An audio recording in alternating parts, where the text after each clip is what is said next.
Recently, there's been a commercial that bugs the shit out of me. It's the McDonald's commercial where the guy tells you to order extra fries for your friends, and then at the end he goes, ba-da-ba-ba, which is not how the jingle goes, okay? It's ba-da-ba-ba-ba, I'm loving it. It's not ba-da-ba-ba, okay? But it made me wonder, okay, what if this guy did commercials for everyone, okay? So here's a little sampling of this guy's commercial reel. So buy a second Kit Kat bar for your friends. Give a break, Kit Kat bar. So get some insurance for your buddies. Nationwide on sides. So get a carpet cleaning for your pals. 800, 300 today. Share a cup of coffee with your amigos. Best part, wake up, fold your cup. Get some more insurance for you and your posse, like a neighbor state is their farm. And this is After Work with Tucker Iverson. After Work with Tucker Iverson. Soccer player Gustavo Enrique was badly injured during a match last week after an opposing player accidentally cleated his testicles. After he reached down to check for blood, he was yellow carded for a handball.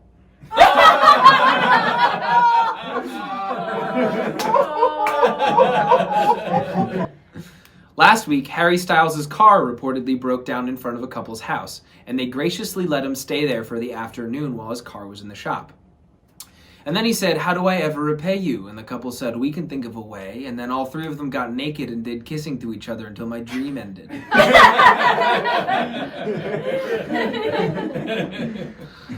A man in Michigan recently won the $1 million lottery twice after he bought a second lottery ticket by accident with the same numbers. "Perfect! I can use this mistake to pay for my greatest mistake," said the man, looking down at his 3-year-old son.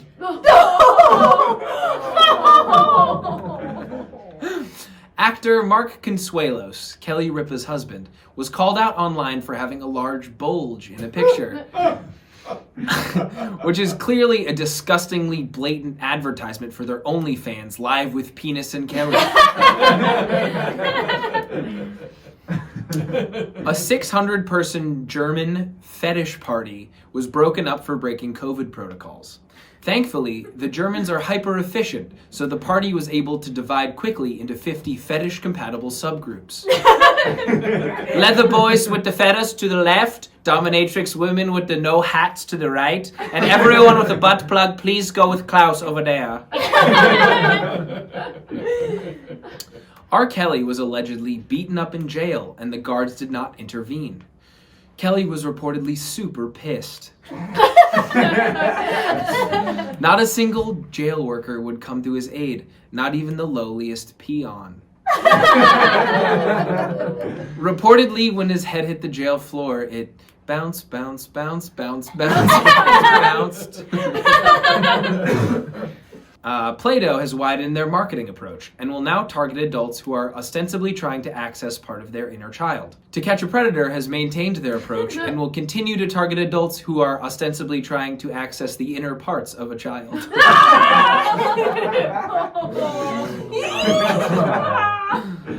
And finally, Las Vegas Raiders owner Mark Davis has called the COVID-related fines levied against his football team, quote, draconian.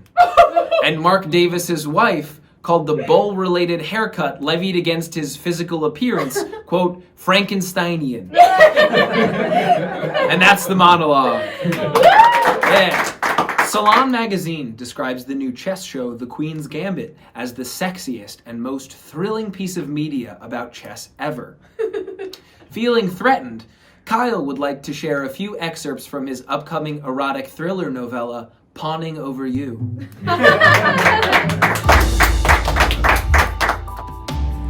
He and Lady Catherine locked eyes from across the chessboard after a 5th consecutive stalemate.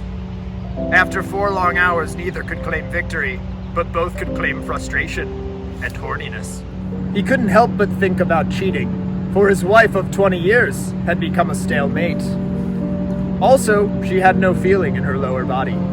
He grew turgid as they made their way to the hotel suite. And just like that, a game of strip chess was afoot. Checkmate, that's your underwear, he said. I'll go with truth, he chose gravely. When was the last time you grand masturbated, she cooed. I haven't H1 to H8'd my rook in over a year, out of respect for my wife, and the fact that she lacks any sensation in her lower extremities.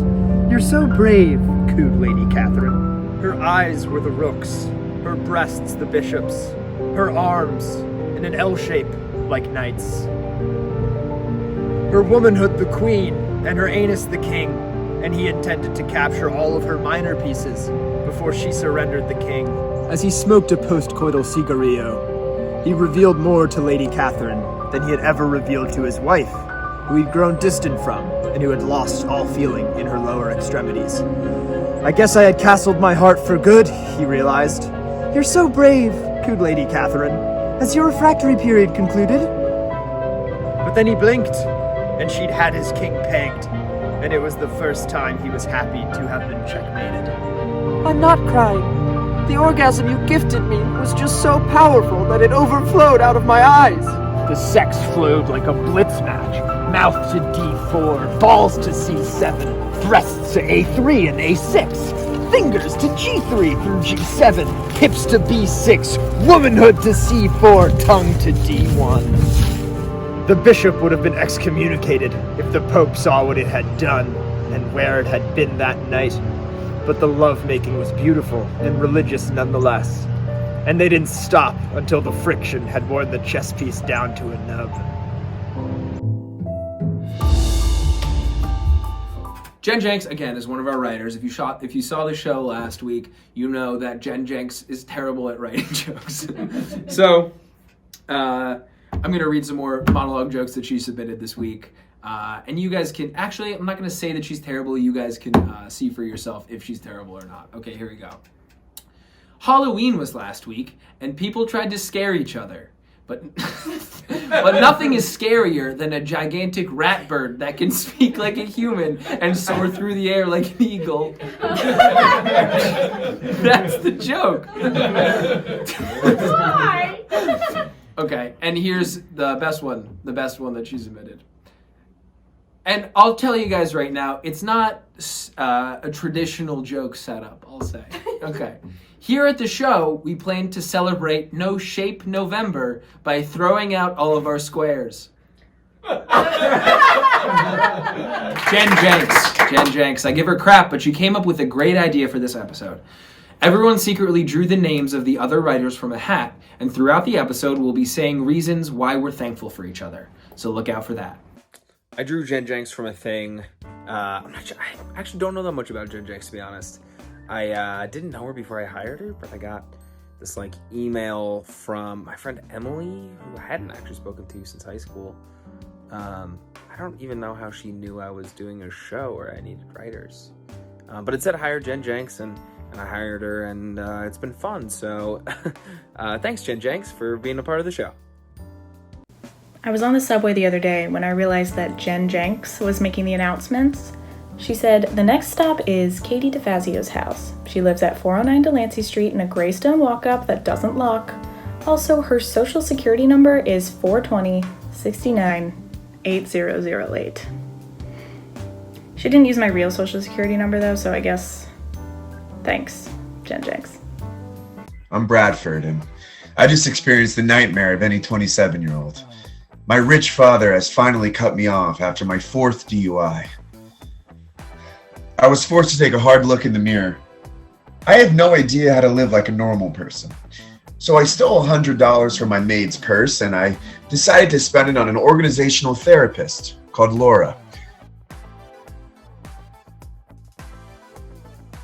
On the phone, you mentioned you need help with your clothes. Let's talk folding technique. Yeah. So I haven't really got into that phase yet. I'm still at the crisping stage. The crisping, I love that. I don't know what that is. Tell me more about that. Toasting, lightly heating, warming. Okay, yes. drying. Oh my God, that's my favorite part. And Sure. it does get crisp. You're so right. That's so inventive. So Yeah. definitely want to dry your clothes before you fold them. Are you using a dryer? Do you have a clothesline, a rack? Are you doing... It's a rack, I would say. Oh, Yeah. I love that. Old school. That is so fun. Give me a look at the rack. Let's because there's a few different kinds. Yeah. Okay, so look. I'm throwing them into this warm box right here, okay? But my question for you is, I'm normally cranking this thing up to 450, but I'm starting to think it should be preheated beforehand so it's not so crispy. Okay, so let's just kind of try to meet on the same. You're putting your clothes into the oven. Warm box, heat drawer, oven, whatever you want to call it. The point is my clothes are sopping wet and I need to dry them because look, I'll show you right here. Washing machine, right? I take them out of the washing machine and they are dripping wet. They're getting my floor completely soaked and there's soap everywhere, which I need to burn off. So, okay, I see. Warm box. Totally. Okay, first of all, I want to say, Bradford, this resourcefulness is inspiring. You're so inventive. You're so unique. And I love that. I really love it. And the other thing I will say is that is a dishwasher. And typically, and I don't want to say 100% of the time, but typically we do reserve that for just for dishes. Just for dishes. Okay. And then the dishes also go in the heat drawer? No.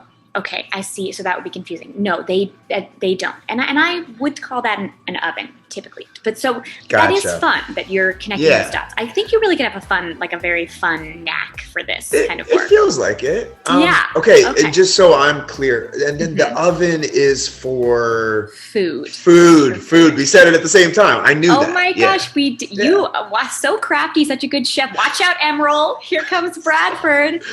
He's coming. Wow. Well, it's just nice to have. Okay. So it's easy for me. I mean, it's not that hard. No, you can do this. We can. Okay. So recapping, your clothes should be going in a dryer. You're talking about the hot box right there. That's it. The hot box. That's the one. Yeah. Okay. Hot box. Okay. I was going to ask you about this one too, because Yeah. I don't think this one's working because look. I'm putting all my matches in there. There's about 100 of them. I close it, turn it on, the matches won't light. Okay, I'm trying to smoke cigs in this place and I can't light them for the hell of me. Yeah. Okay, so empty it totally of matches and then you're going to put the clothes No matches. with no matches. And that's the bottom line. There should be no matches in there, only clothes. Okay. And then do you have dryer sheets? That'd be fun because they're usually in the same vicinity if you have any dryer sheets. I'm talking about toilet paper.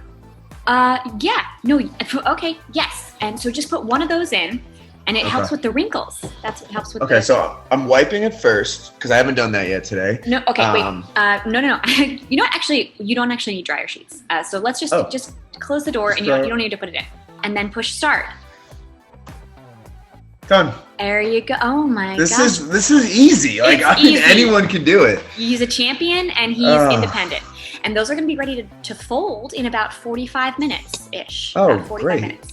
That's actually, my chicken nuggets will be done in 45 minutes. I put them right there in that little cooking square thing. And this is not, you may want to check and make sure it didn't say 4 to 5 minutes for the nuggets.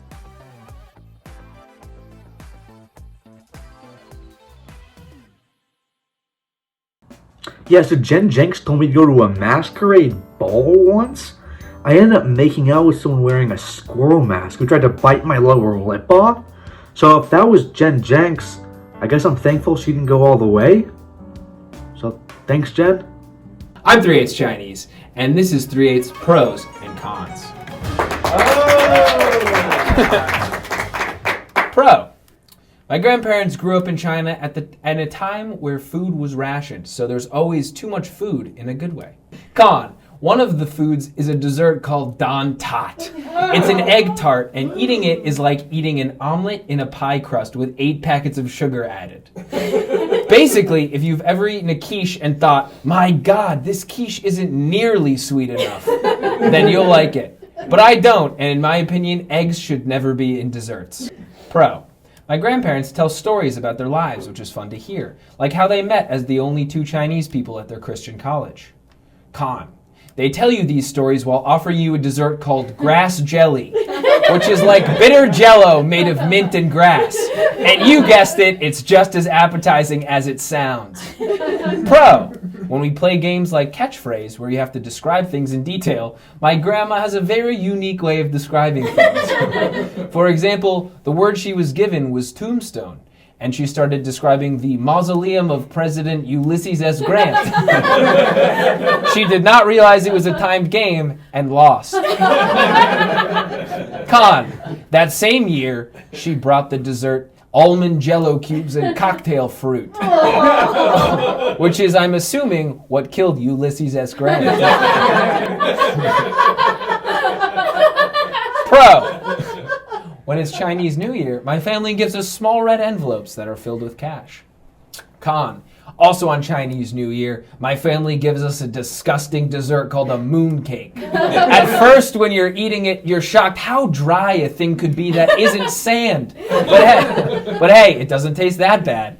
Then you take a big sip of water and you realize you only couldn't taste it because your mouth was so dry. Then you taste the mooncake surprise, which is that the manufacturers have put a hard-boiled salted duck egg yolk into the middle of the cake. You know what an already dry dessert doesn't need? A powdery, greenish, yellow, hard-boiled egg yolk. I said it once, I'll say it again, eggs should not be in desserts. Pro, my grandparents always have a blue tin of butter cookies at their house. Con, that tin is actually filled with sewing equipment. Pro, when it's a special occasion, we eat hot pot, which is a way of cooking stuff in soup. Con, there is a Chinese dessert that is dessert soup. And it is the worst thing ever. Essentially, it's a sweet, sweet liquid that has floating chunks of fruit, tapioca, and sometimes fungus in it. How are these things able to float on the top of the soup, you ask? Well, consistency of the sweet broth is that of ejaculate. Some of the times I've had it, it's hot. And sometimes it's room temperature, but every single time it's the consistency of cum. Okay? If you see this soup or it's offered to you, do not try it. And finally, red bean buns. Now this is the one Chinese dessert that I like, okay? Even though it looks pretty plain from the outside, inside there's a delicious sweet red bean filling. And the only downside of the dessert is that it's a plain looking bun, so it's hard to tell, like, you know, how much filling's in it or like what kind of filling's in it. So sometimes I'll take a bite of it and all of a sudden it's hard-boiled egg yolk.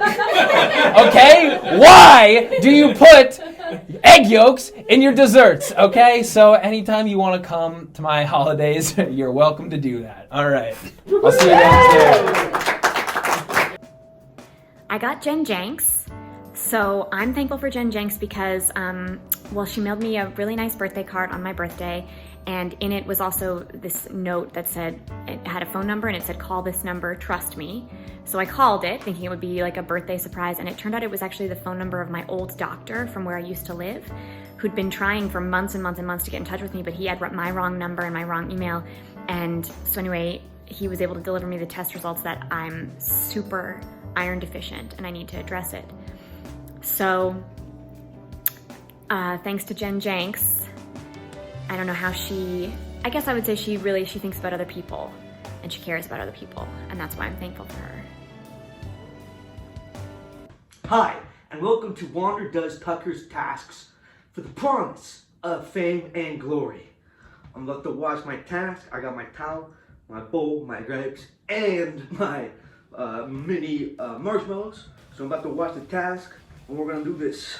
Your challenge, should you choose to accept it, and let me remind you, you have to accept it, is that you have 90 seconds to throw 50 grapes and 40 mini marshmallows into a bowl across the room.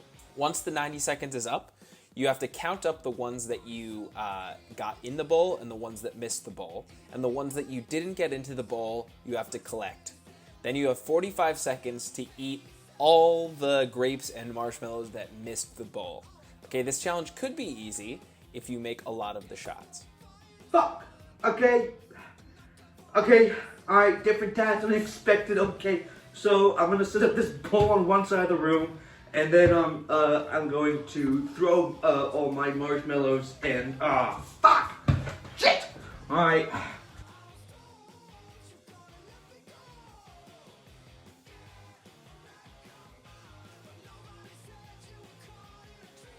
Okay, so here's the deal.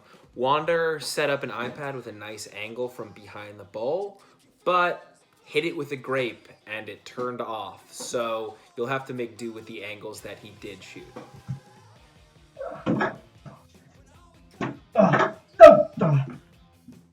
Okay.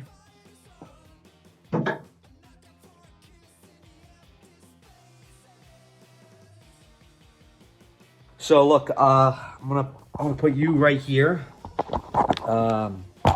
Hopefully you can just watch me throwing these things.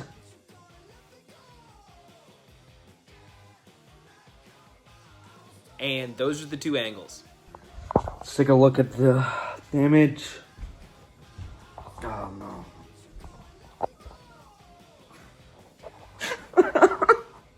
I got one mushroom in. Quick interjection to say, yeah, Water just called a marshmallow a mushroom. I got one mushroom in.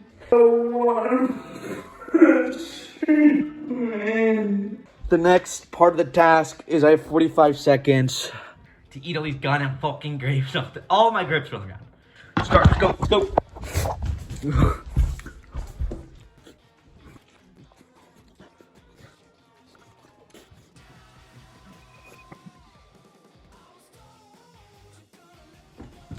Good afternoon, this is the post challenge.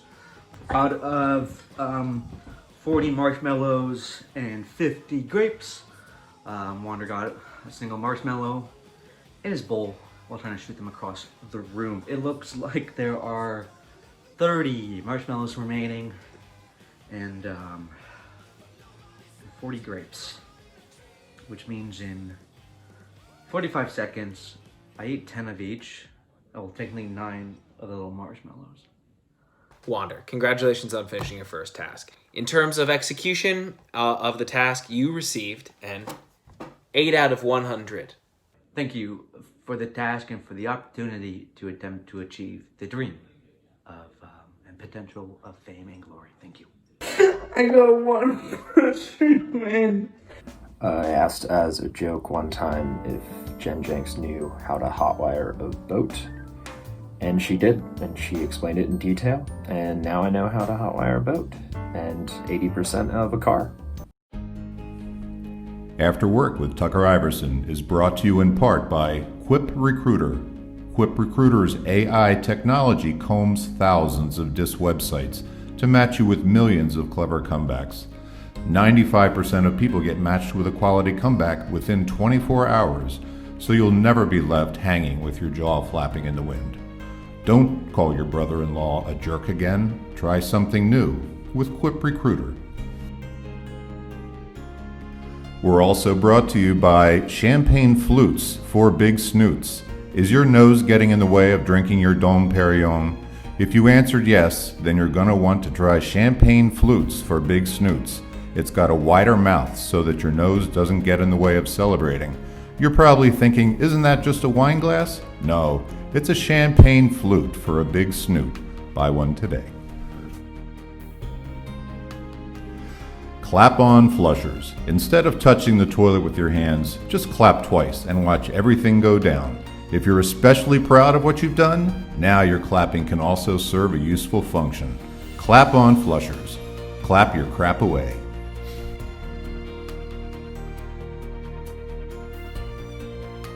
We're also brought to you by Wet Bread. Wet bread.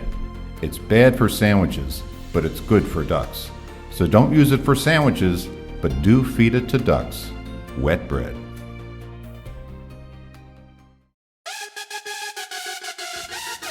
Hey fellas, anyone know when Railer Plug comes on? It's your dad's, right? Yeah, it's my dad's. Yeah, I figured. It's a little nice for you. A little rich for your blood, I'd say. Wouldn't you say? Yeah, I mean, yeah. Quiet! Yeah. Well, anyway, I've been meaning to ask you... Please don't touch me when I'm driving. I've told you like 100 times, don't touch me while we're driving. I'm sorry. Okay, but I've been meaning to ask you, like, people are kind of arrogant about the types of vacations they like to take, right? Like, some people are like, European vacation or bust. Like, I just want to walk around and sip my wine at a nice restaurant and not think about my mortality. I just think that's bullshit. I think cruise ships are underrated, and I think everybody makes fun of them. I think they're an easy target right now, but I actually think that they're a way better vacation than European vacations. Yeah, maybe. Yeah, I mean, like, the whole point of Europe is like outdoor dining, which was like actually the gift that COVID gave us. Thank you. Where now it's all over the place. If you've been to Paris, New York is basically Paris now. It's full of brasseries. Hey fellas, anyone know when Railer Plug comes on?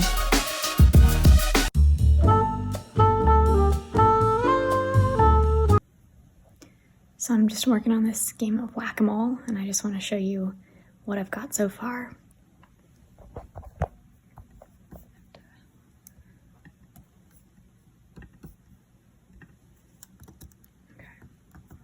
Okay, are you ready?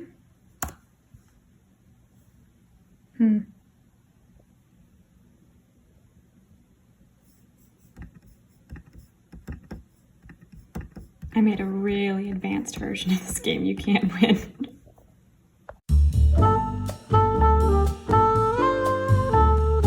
I mentioned offhand to Jen Jenks that I was having, some minor issues with my landlord. And, a week later, I woke up with my landlord's severed hand in bed next to me. Blood everywhere. A note that said, "Regards, Jen Jenks."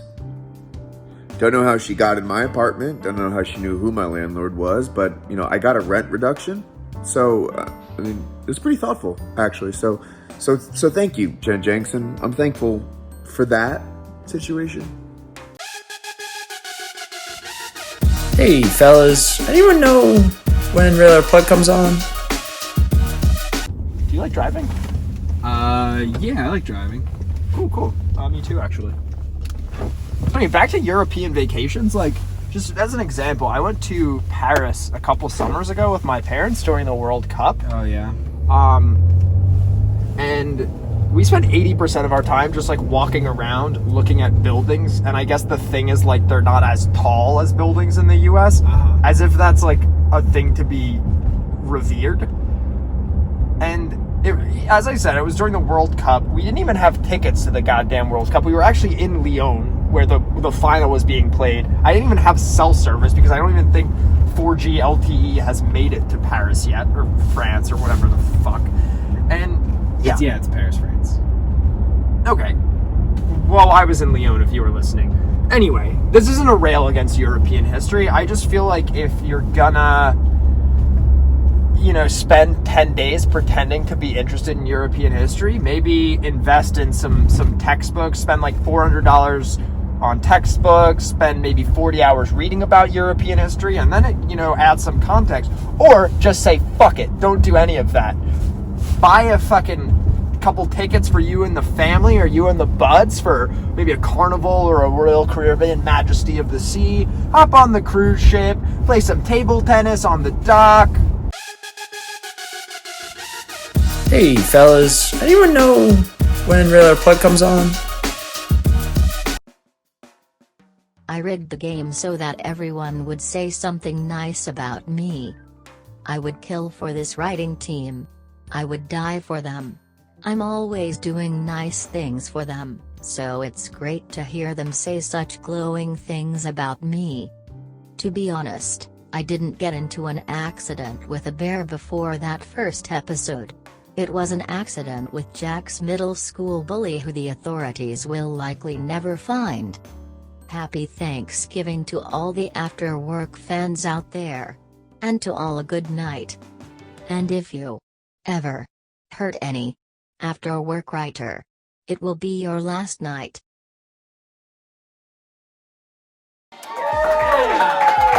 Thank you for watching After Work with me, Tucker Iverson. If you can, like, subscribe, hit the little bell to get the notifications. Really appreciate your support. Thank you so much.